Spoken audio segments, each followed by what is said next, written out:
जय भीम जय भारत। हाँ तो भाई लोग, हम आप लोग के बता दी कि 14 अप्रैल आवे वाला बा और बाबा साहेब के 2024 में जन्मदिन 14 तारीख और अप्रैल चौथा महीना।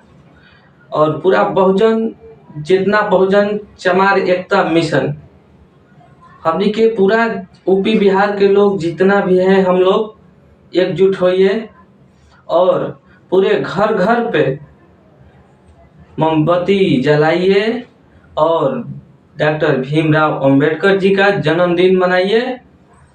और हमारे समाज के जितने भी लोग हैं उनको साथ दीजिए और एक साथ चलिए और रहिए। और यही हम कहना चाहेंगे, आप लोग से हाथ जोड़ के विनती है, पूरे जो भी भाई हमारे वीडियो देख रहे हैं चाहे देख रहे हैं, आप लोग एक बार हमारे चैनल जरूर सब्सक्राइब करिएगा, क्योंकि हम ऐसे वीडियो लेके अपने समाज के लिए आप लोग के बीच आएंगे।